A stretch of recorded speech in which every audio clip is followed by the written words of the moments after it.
Jail भरो आंदोलन भी चलाएंगे, तमाम तरह का संघर्ष भी करेंगे, बड़े से बड़ा आंदोलन भी करेंगे और अपने भाइयों को अपने बीच, उनके परिवार के बीच लेके आएंगे।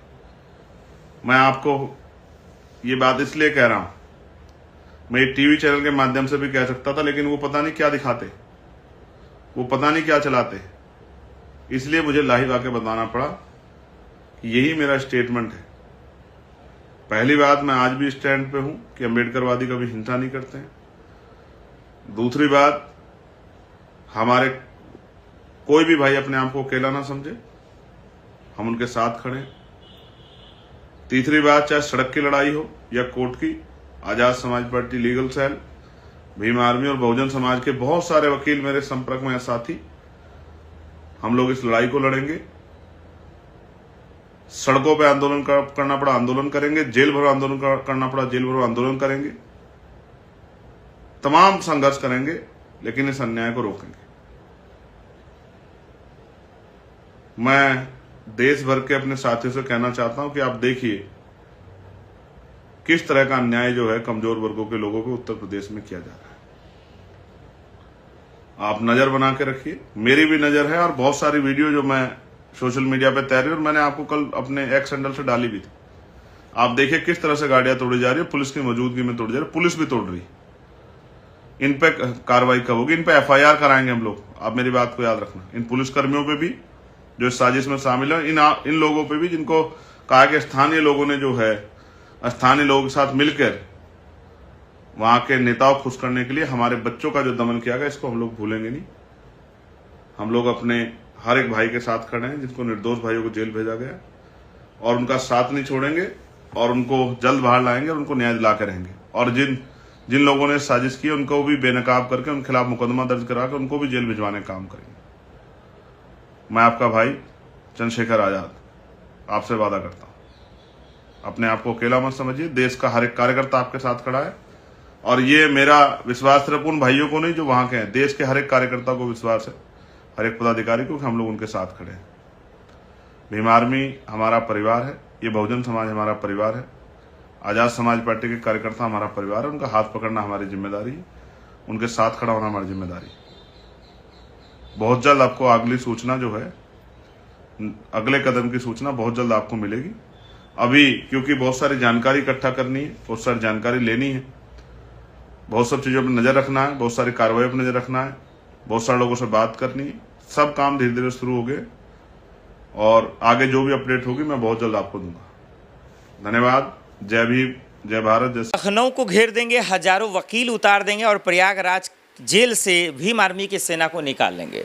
ये शब्द, ये अल्फाज और ये लाइन और ये सेंटेंस कहने वाले चंद्रशेखर आज़ाद क्यों योगी जी को अल्टीमेटम दे रहे हैं, खुल्लम खुल्ला धमकी दे रहे हैं कि 12 से 15 दिन हो गए हमारे लोगों को छोड़ा नहीं गया और हम उनके लिए अब खुलकर लड़ाई लड़ेंगे, खुलकर आंदोलन करेंगे। ये बात चंद्रशेखर आज़ाद साहब कहते नज़र आ रहे हैं।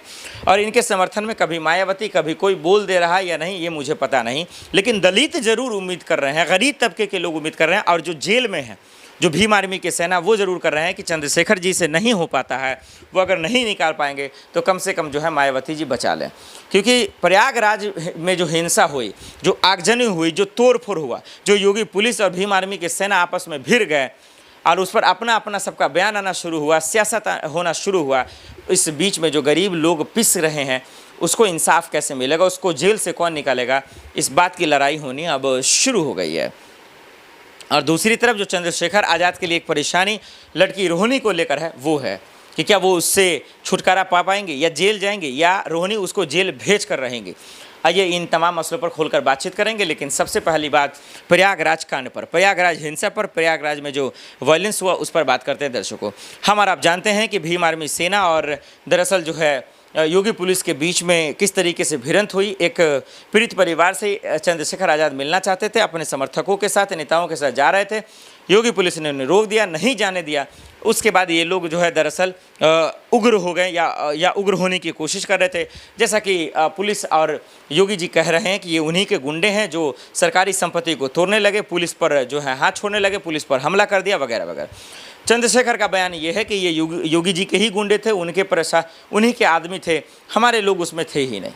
अब किसकी बातों को माना जाए, किसकी बातों को मूर्ख समझा जाए, ये मेरे समझ से परे है, क्योंकि ये जांच का विषय है, ये जांच का मामला है। जब निष्पक्ष जांच होगा तभी पता चल पाएगा कि असल गुंडा कौन था, असल गुंडाईगिरी कौन कर रहा है, और कोई प्रशासन, कोई वर्दी के शक्ल में गुंडा है या कोई सांसद के शक्ल में गुंडा है। क्योंकि चंद्रशेखर आज़ाद वहाँ पे मौजूद थे, आयोगी पुलिस भी वहाँ पे मौजूद थी। तो ये, और प्रयागराज में जो लोग अभी जेल में हैं, मुझे मालूम है वो गरीब तबके के लोग होंगे, वो कहीं ना कहीं SC ST के लोग होंगे, और उनका इस्तेमाल ये चंद चुनिंदा जो होशियार नेता और सांसद है ये अच्छे से करना जानते हैं।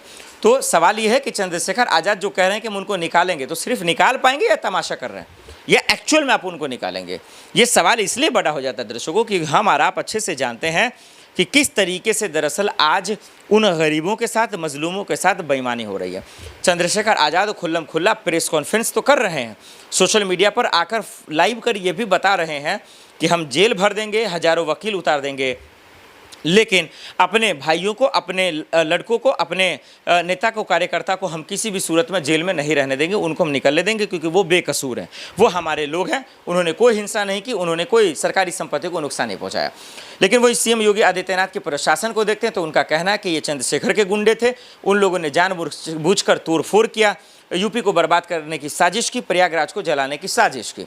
तो इस बीच में चंद्रशेखर का बहुत बड़ा योगदान हो जाता है, और जो दलितों के नाम पर राजनीति करते हैं, जो SC ST के नाम पर, अनुसूचित जाति के नाम पर राजनीति और सियासत करते हैं और अपनी सत्ता की मलाई खाते हैं, वो लोग कम से कम सड़कों पे आएँ और इन गरीबों को जेल से निकालें।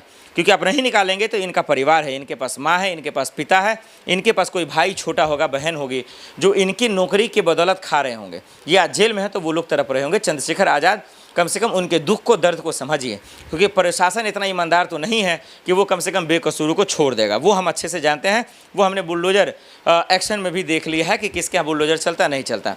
लेकिन वहीं दूसरी तरफ जो सबसे